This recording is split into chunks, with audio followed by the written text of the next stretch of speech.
So, if you walked into a clinic today and you were complaining of, you know, pelvic discomfort, maybe a dragging sensation or painful intercourse, there is a very real chance that you could be prescribed a major surgical reconstruction. Right, with like months of recovery attached to it. Exactly, months of recovery.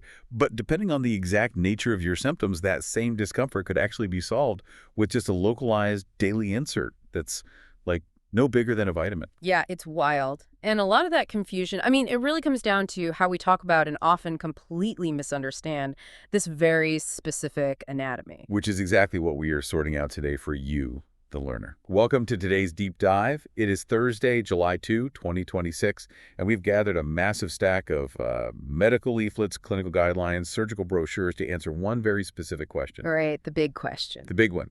Is a posterior repair the exact same thing as vaginal tighten? And spoiler alert, the short answer is no. No. But the why and the how behind that answer, it reveals some incredibly fascinating things about structural mechanics versus cellular biology. Oh, absolutely. I mean, the linguistic landscape surrounding pelvic health is just incredibly dense. When people start searching for answers to, changes in their bodies, whether that's from childbirth, aging, or just unexplained pain, they are immediately hit with this wall of medical jargon. Right, terms like colporrhaphy and vaginoplasty and Maybe perineurial. recticiles, yeah, exactly. And because these procedures all involve essentially the exact same geographical real estate in the human body, they are constantly conflated by patients and even sometimes on medical websites. Okay, let's unpack this. We're going to start with the actual foundational problem that necessitates a posterior repair in the first place, which is a recticale. Right. So in the medical world, a recticele is formally known as a posterior vaginal wall prolapse. To really visualize what's happening here, you have to look at the anatomy not as just like a single tube, but as distinct layered compartments. Between the back wall of the vagina and the lower part of the bowel, which is the rectum, there is this crucial structural partition. Like a dividing wall. Exactly. It's a tough layer of connective tissue called the fascia.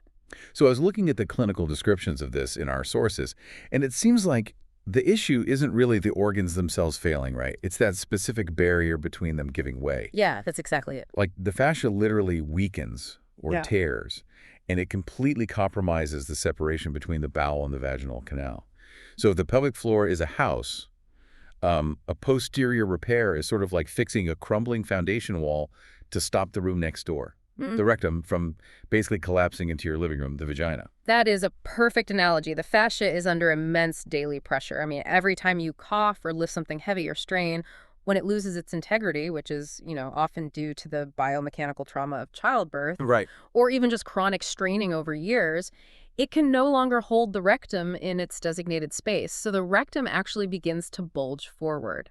It pushes the vaginal wall ahead of it. Yes, right into the vaginal space. And the sources mention patients feeling a literal bulge that can, in severe cases, sometimes extend beyond the vaginal opening itself. Yeah, it's very distressing for patients. I can imagine. Yeah. And beyond just the dragging physical sensation of that, the mechanical implications of the bowel falling completely out of alignment, I mean, that must cause some severe functional issues. Oh, it really does. Patients often experience significant difficulty emptying their bowels because, well, they essentially lose the straight line mechanics required for defecation. Oh, wow. Because of the curve. Right.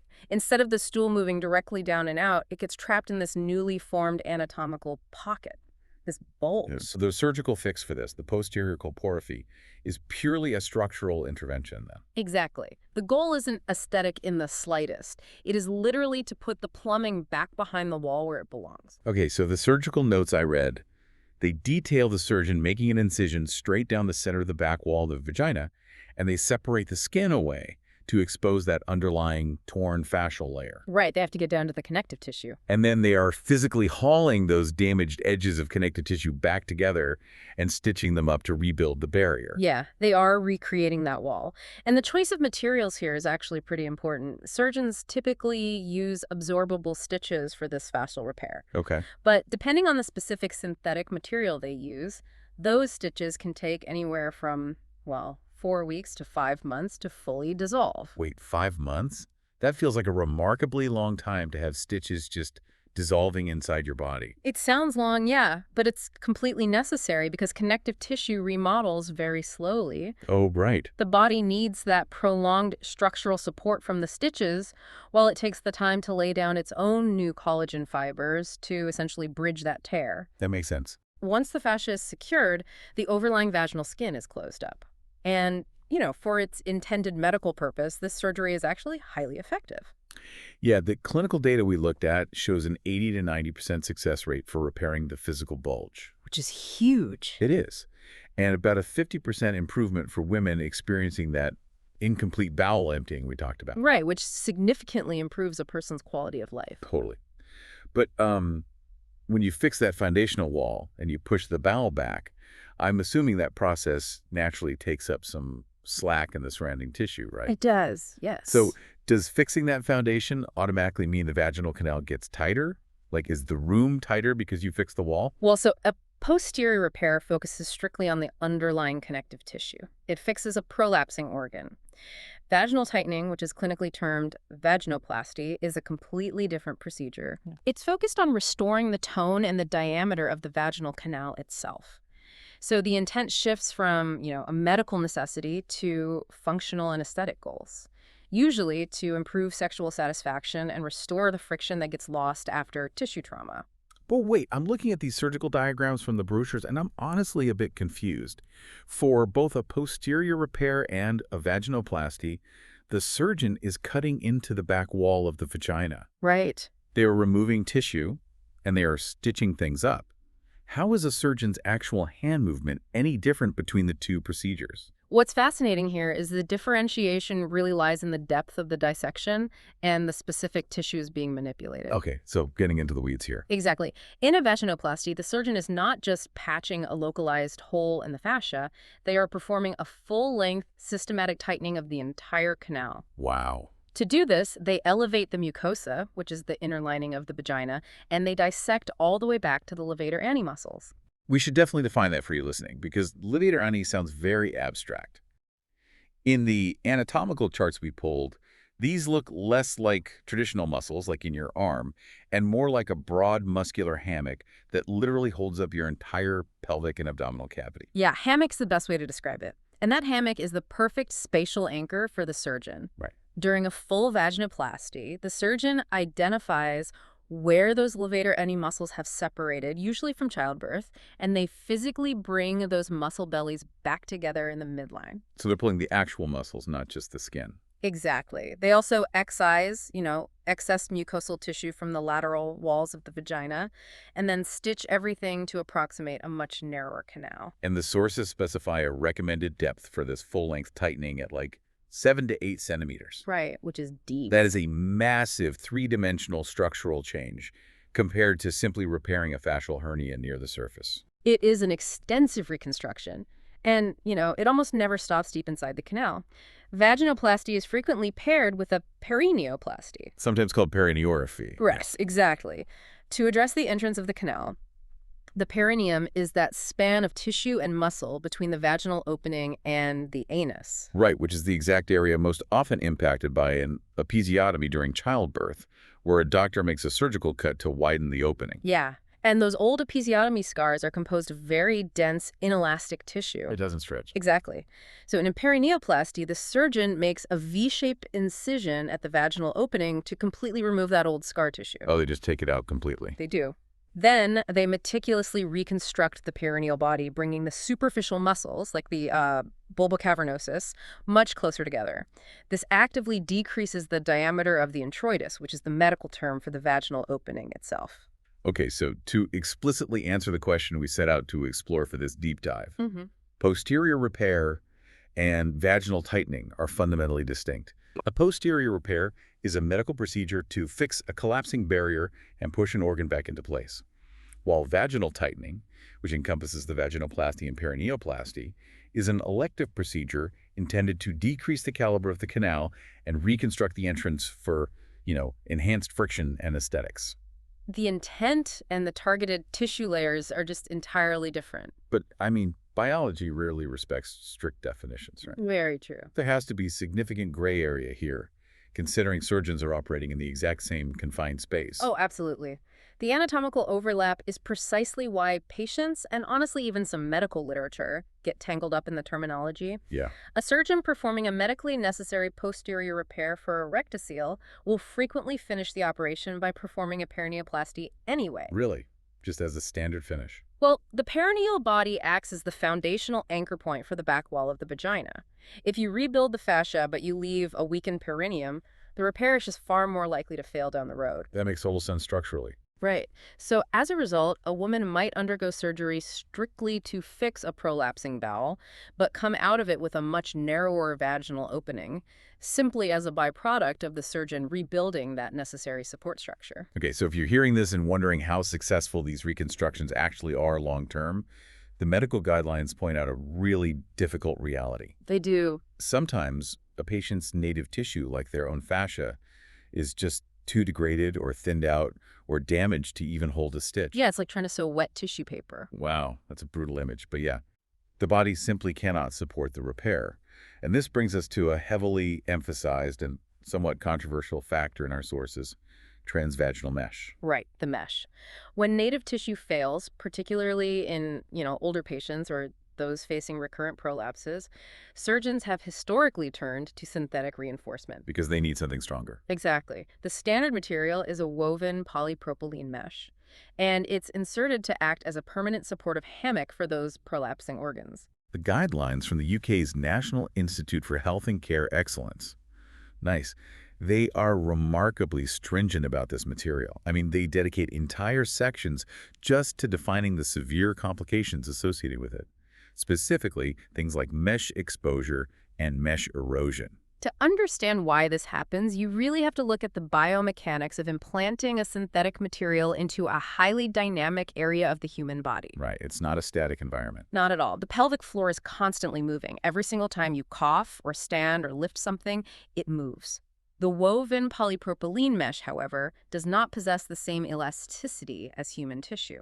So it creates a structural mismatch. The native tissue flexes and moves, while the rigid mesh just stays stationary, creating constant internal friction. Exactly. And that friction over time is what leads to complications. It wears down the tissue. Yes. Mesh exposure occurs when that constant rubbing causes the vaginal skin to literally break down and separate, which leaves the synthetic mesh exposed within the vaginal canal. Which sounds incredibly painful. It is. And mesh erosion is the even more severe progression of that, where the abrasive synthetic material actually perforates and pushes its way into a neighboring organ like the bowel or the bladder. Ugh.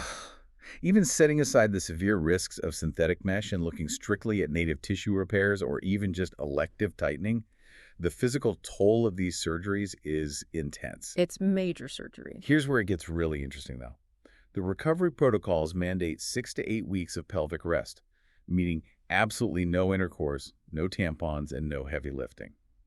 But the complication that stands out most in the surgical brochures we reviewed is dyspareunia. Right, which is the medical term for painful intercourse. Yeah. And dyspareunia represents just a catastrophic failure of intent, particularly in the context of an elective vaginoplasty. Because the whole point was to improve sexual satisfaction. Exactly. If the surgeon performs the perineoplasty too tightly, or if the patient's body forms, really inelastic scar tissue during the healing process, the resulting pain can make penetration completely impossible. So the patient goes in seeking enhanced sexual function and ends up with chronic pain that prevents intercourse altogether. Yes. Wait, so if surgery carries a massive risk of painful intercourse and requires months of downtime, what happens if a patient gets cut open, they heal, and the pain or that feeling of looseness is still there? Like, were they treating the wrong root cause entirely? Now this is perhaps the most critical diagnostic pivot in pelvic health. Okay, lay it on me. Surgeons and patients alike, they can become hyper-focused on structural mechanics, right? Torn muscles and collapsing fascia. Because it's tangible. You can see a tear and stitch it. Right. But frequently, a patient experiencing a feeling of laxity or severe vaginal dryness or extreme pain during sex does not have a structural problem at all. They have a cellular problem. The sources introduced this under the clinical diagnosis of genitourinary syndrome of menopause, or GSM. Yes. It's not a mechanical failure at all. It is a chronic, progressive condition triggered entirely by estrogen deficiency. To really grasp the magnitude of this shift, We have to look at how estrogen dictates the cellular behavior of the vagina. So the way the sources describe this healthy ecosystem, it actually makes me think of a self-sustaining farm. Oh, I like that. How so? Well, when estrogen levels are robust, the vaginal lining is thick and plump. The superficial epithelial cells shed constantly, kind of acting like compost for the farm. As they shed, they release glycogen, which serves as the primary food source for the local livestock, the healthy bacteria called lactobacilli. That metabolic cycle really is an evolutionary marvel. The lactobacilli consume the glycogen, and then they produce lactic acid as a byproduct. Right, which affects the pH. Exactly. This keeps the vaginal pH low, usually between 3.5 and 4.5, and that acidity acts as a natural pesticide, preventing invasive and harmful bacteria like E. coli from taking root. But when menopause hits, or estrogen drops due to other medical treatments, the farm effectively dries up. The cellular collapse is incredibly rapid. Without estrogen, the mucosa thins dramatically. Those superficial epithelial cells drop to less than 10% of the overall tissue composition. Wow, 10%. Yeah. The glycogen disappears, the lactobacillus starve and die off. Consequently, the vaginal pH spikes above 5, which leaves the tissue vulnerable to infection and chronic inflammation. And it isn't just the surface bacteria that changes, right? The structural integrity of the tissue itself completely alters. It does. Deeper within the tissue, the fibroblasts, which are the specific cells responsible for synthesizing collagen, they just go dormant They shut down. completely. Existing collagen fibers begin to fuse together, and the elastin fibers fragment. The tissue literally loses its physical elasticity, its blood flow, and its innate ability to produce lubrication. So a patient might experience this extreme loss of tone or friction, and she assumes her muscles have failed and she needs a scalpel to tighten things up, when in reality, her tissues are just starved of hormones and have lost their cellular elasticity. Precisely. Treating GSM with a structural surgery like vaginoplasty would be completely ineffective, and honestly, it would likely exacerbate the pain. The interventions for GSM are focused entirely on cellular rehabilitation, and they do not involve surgery. And the non-surgical frontiers detailed in the sources are fascinating. You have your standard vaginal estrogen therapy, which delivers hormones locally to reawaken those dormant cells. Right, very common. But there is also an oral medication called aspamifene. This is a selective estrogen receptor modulator, or SERM, meaning it circulates through the body but only activates estrogen-like effects specifically in the vaginal tissues, avoiding systemic effects on, like, the breast or the uterus. Which is great for patients who can't have systemic estrogen. But the most intricate pharmacological approach mentioned in our sources, however, relies on the mechanism of endocrinology. Yes, the DHEA insert. The brand name is prasterone. The mechanism here is brilliant. DHEA is essentially a precursor hormone. When a patient uses this daily vaginal insert, they aren't actually applying active estrogen. No, they are providing the raw materials. Right. Enzymes residing specifically within the vaginal epithelial cells take that DHEA and they convert it internally into active estrogens and androgens. Inside the cell itself. Yes, but the crucial part of endocrinology is what happens next. Yeah. The vast majority, we're talking around 95%, of those newly synthesized active hormones are deactivated right there at the site of synthesis, inside the cell. Wow. So it's essentially tricking the body into a localized hormone synthesis. Exactly. The cells rebuild the vaginal tissue, they stimulate the muscle, and they increase collagen density. But the hormones don't leak out to flood the bloodstream or raise systemic hormone levels. Right. That is an incredibly elegant, targeted therapy for someone who might be, contraindicated for traditional hormone replacement. It really is. If we connect this to the bigger picture, it demonstrates a broader shift in medicine toward harnessing the body's own regenerative capabilities rather than relying on exogenous systemic drugs or surgical excisions. Yeah. And this concept of forced cellular regeneration brings us to the final major non-surgical intervention discussed in our clinical guidelines: energy-based tightening. Okay, firing lasers into the vaginal canal initially sounds like science fiction to me. The sources specifically cite CO2 and erbium YAG lasers. But if they aren't cutting away tissue like a scalpel, how are they actually creating a tightening effect? Well, they operate on the principle of thermal injury and the body's natural wound healing cascade. Okay, break that down. Sure. The laser emits specific wavelengths of light that are absorbed by the residual water inside the connective tissues. This rapid absorption of thermal energy creates a highly controlled microedema. So microscopic zones of swelling. Right, microscopic zones of swelling and thermal damage deep in the tissue. It's intentionally causing a mild burn to trigger a biological alarm system. That's a great way to put it. The thermal damage effectively shocks those dormant fibroblasts we talked about earlier. They wake up and they rush to repair the perceived injury. In doing so, they begin pumping out brand new collagen, a process called neocollagenesis, and stimulating the formation of new blood vessels. The laser basically harnesses the body's innate healing mechanism to restructure the urogenital tissue, thickening the epithelium and restoring that lost elasticity. So it thickens the tissue from the inside out without a single surgical incision. Exactly. It is vital to note, though, that the clinical guidelines in our stack of sources are notably cautious about laser therapy. No, very cautious. While the short-term tissue remodeling is evident, they stress that robust, long-term safety and efficacy data for lasers is still pretty limited, especially when you compare it to the decades of data we have on established hormonal therapies. Right. It remains a very evolving frontier in gynecological science, and it requires careful patient selection and, managed expectations. Well, we have mapped out a massive amount of anatomical territory today. Let's distill the core takeaways for you. We started with a very specific mission, determining if a posterior repair is the same thing as vaginal tightening. And we found out they are very different. Exactly. We've established that a posterior repair is a structural medical intervention. It aims to locate and rebuild torn connective fascia in order to push a prolapsing bowel erectocele back into its proper compartment. While vaginal tightening, which encompasses the vaginoplasty and perineoplasty, operates with a totally different intent on a different tissue layer. It involves excising excess mucosal tissue and pulling the levator ani and superficial perineal muscles together. Right. And the goal there is to physically decrease the diameter of the vaginal canal and the opening to enhance functional sensation and aesthetics. So while they share the same physical space and can absolutely overlap during a single operation, their underlying purposes are distinctly separate. So what does this all mean? I'd say the overarching lesson here is the absolute necessity of precise clinical diagnosis. A patient experiencing pelvic discomfort or changes in sensation, they really must understand the mechanical or biological root cause of their symptoms. Right, like are they suffering from a collapsing facial barrier that actually requires structural reinforcement? Or are they experiencing the cellular starvation of genitourinary syndrome of menopause, where their tissues have thinned and lost elasticity just due to a lack of estrogen? Because the treatment spectrum is simply too vast to guess. I mean, it ranges from a major surgical reconstruction with months of painful recovery to a simple, localized daily hormone insert. It is quite literally the difference between tearing down a wall to rebuild a foundation and simply restoring the water supply so the local ecosystem can thrive again. Which leaves us with a final thought for you to explore on your own.